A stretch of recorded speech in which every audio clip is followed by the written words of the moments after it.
Hello friends, आज हमारी class है 54।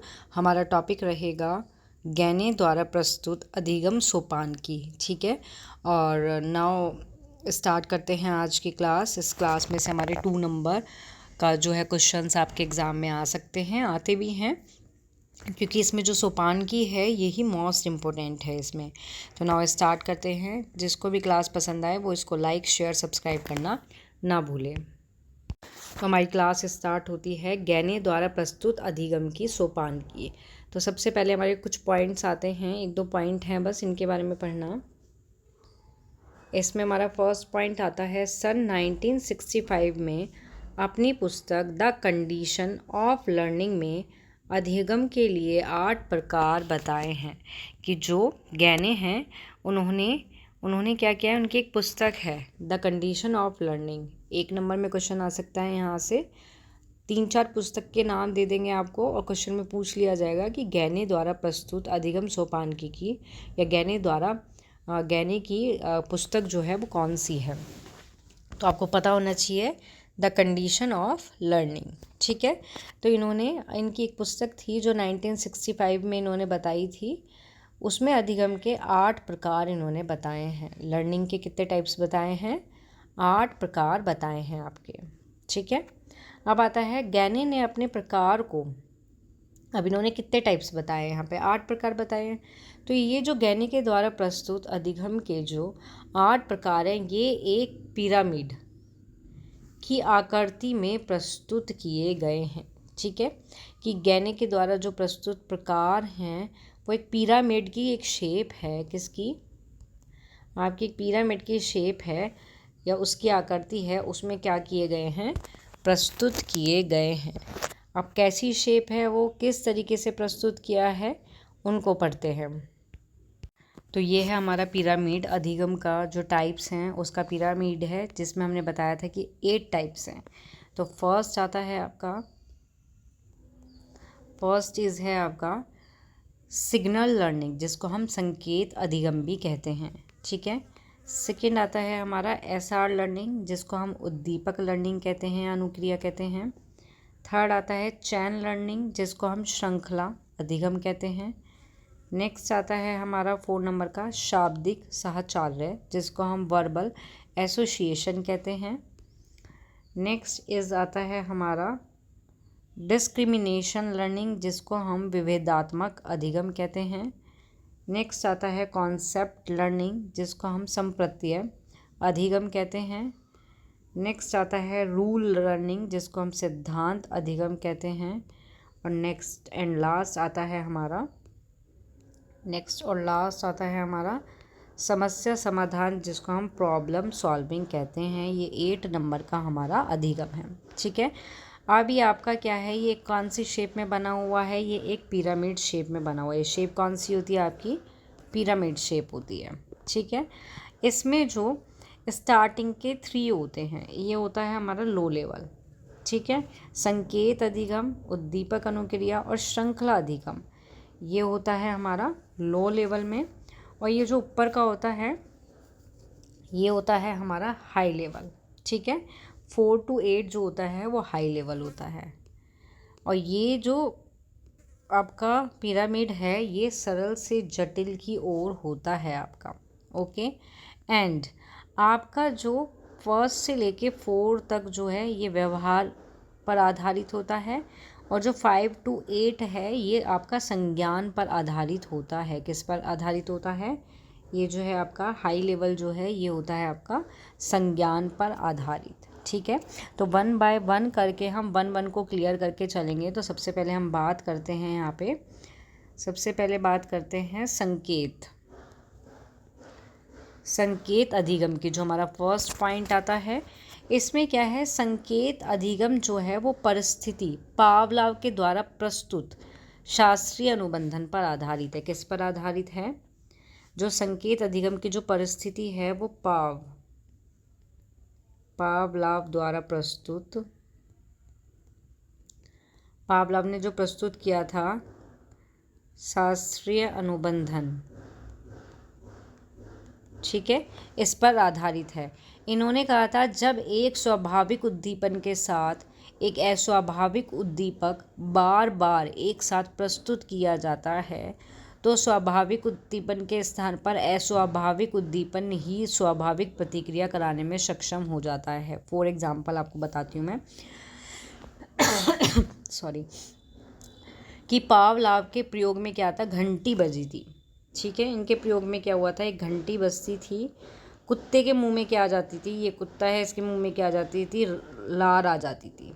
ठीक है, छोटे बालकों को क्या होता है, छोटे बालकों को तब अक्षर ज्ञान में संकेत अधिगम पारिस्थिति को उत्पन्न किया जाता है। जैसे फॉर एग्जाम्पल आपका, जैसे क अक्षर की पहचान कराने के लिए, क अक्षर है, ठीक है, क अक्षर की अगर पहचान करा रहे हैं तो उसके साथ हम क्या दिखाएंगे, कबूतर का चित्र दिखाएंगे। क्या दिखाते हैं, कबूतर, कबूतर का क्या दिखा देंगे, चित्र दिखाएंगे।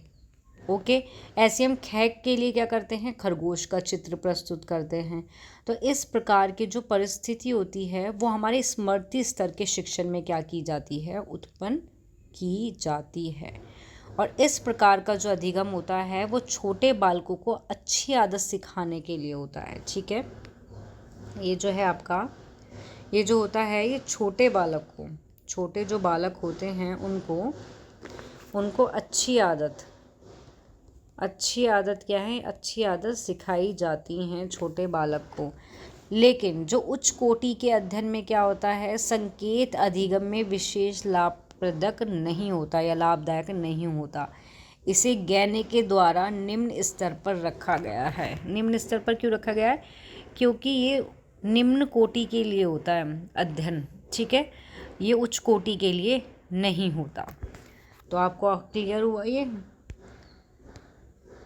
नाउ सेकेंड आता है आपका,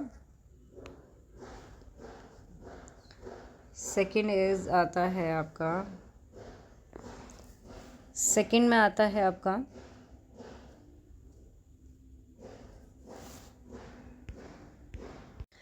कि ये जो उद्दीपन है आपका, उद्दीपक जो अनुक्रिया है, एसआर लर्निंग जो है, ये जो प्रतिक्रिया है ये किसी उद्दीपक के या फिर उद्दीपक को देखकर जब हम क्रिया करते हैं तो हमारा उद्दीपक अनुक्रिया कहलाती है। मतलब इसमें फॉर एग्जांपल हम कह सकते हैं, एग्जांपल से समझो आप, कि जैसे बालक जब गृह कार्य नहीं करता, मीन्स कोई बच्चा है, ठीक है, वो होमवर्क करके नहीं लाया, उसने होमवर्क क्या है, नहीं करता, तो हम उसे टॉफ़ी दिखाकर उसे गृह कार्य करवा लेते हैं। आपने देखा होगा मोस्टली मम्मा पापा क्या बोलते हैं, पेरेंट्स क्या बोलते हैं कि भाई तुम्हें टॉफ़ी मिलेगी, तुम जल्दी से ये काम करके दिखा दो। तो बच्चा जो है SW जो है कंप्लीट कर देता है, बिल्कुल, है ना।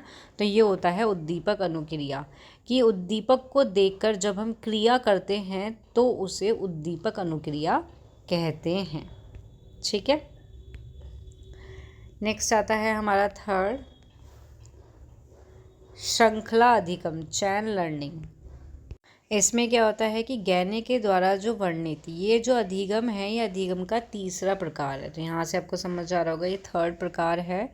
श्रृंखला अधिगम में क्या होता है, दो या दो से अधिक उद्दीपन जो हैं वो अनुक्रिया संबंधों को साथ साथ जोड़ दिया जाता है इसमें। और इस प्रकार के अधिगम में व्यक्तित्व संबंधों को क्रम के अनुसार संबंधित किया जाता है। एक एग्जाम्पल से समझाती हूँ मैं आपको। जैसे फॉर एग्जाम्पल एक बालक है, ठीक है, एक बालक है और यहाँ पे क्या है, एक डोर है, दरवाज़ा है, ठीक है। अब इस बालक को क्या है, दरवाज़ा खोलने की श्रृंखला उसने नहीं सीखी, ये दरवाज़ा कैसे खुलता है।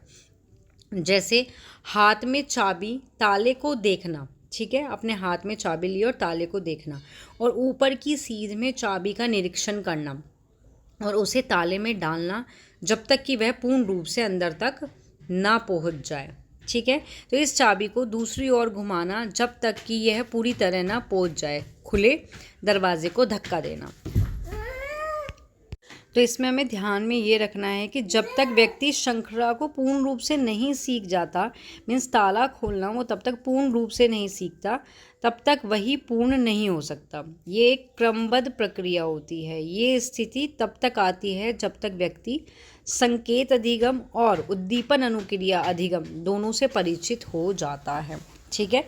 श्रृंखला का अधिगम जो है, चयन अधिगम तब आता है तब वो इनको और इनको दोनों को क्या है, सीख जाता है। और आपका जो रॉबर्ट गैने हैं, इन्होंने 2 प्रकार की श्रृंखलाएं बताई हैं। इन्होंने क्या कितने प्रकार की श्रृंखला बताई हैं, 2 प्रकार की श्रृंखला बताई है इन्होंने। एक होती है आपकी शाब्दिक और एक होती है आपकी अशाब्दिक। ठीक है, अशाब्दिक। तो शाब्दिक में क्या होता है कि अधिगम में जो अध्यापक है, टीचर है, वो विषय वस्तु को एक क्रम में प्रस्तुत करता है। ठीक है, जिसमें क्या है, जो सीखना है उसका जो स्थानांतरण है, ट्रांसफ़र है, वो इजीली हो जाता है। लेकिन अशाब्दिक में क्या होता है, इसमें चित्र या फिर दृश्य जो हैं, इनका एक क्रम होता है जिसमें प्रस्तुत किया जाता है अधिगम। जैसे किसी जीव के भ्रूण से वयस्क तक के विकास की अवस्था को चित्र द्वारा क्रम में क्या किया जाता है, प्रस्तुत किया जाता है। तो ये होता है आपका अशाब्दिक। ठीक है, नेक्स्ट आता है आपका 4 आता है शाब्दिक, वर्बल एसोसिएशन आपका आता है। शाब्दिक साहचर्य में क्या होता है कि सीखने के अंतर्गत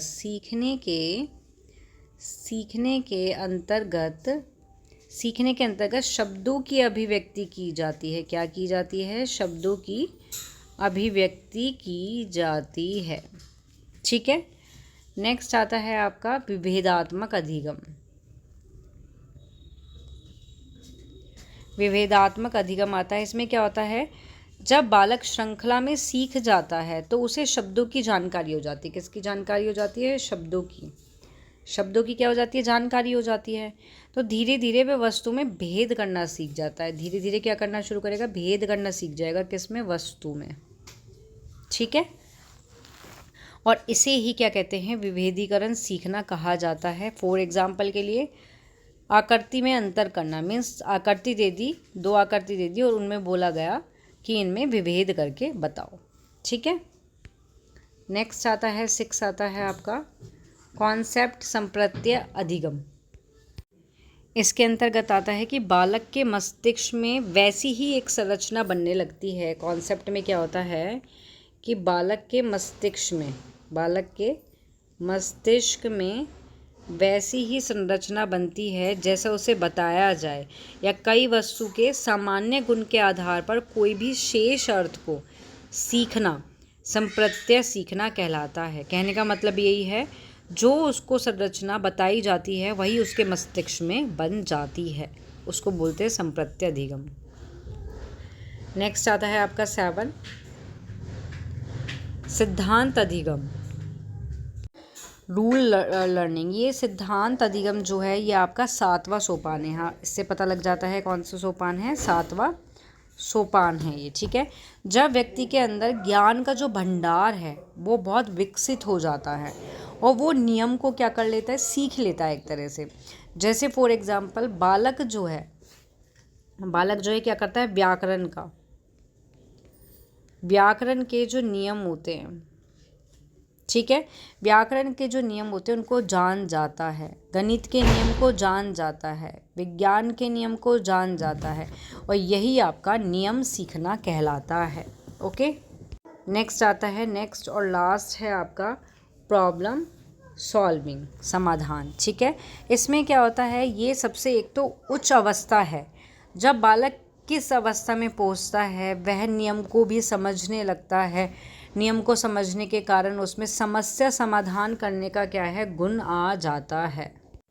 ओके, और यदि आपको ठीक है, तो नियम को समझने के कारण उसमें क्या होता है, समस्या समाधान करने का गुण भी आ जाता है। यही है आपका समस्या समाधान, ये आपका लास्ट पॉइंट। तो क्लियर हो गए सारे पॉइंट।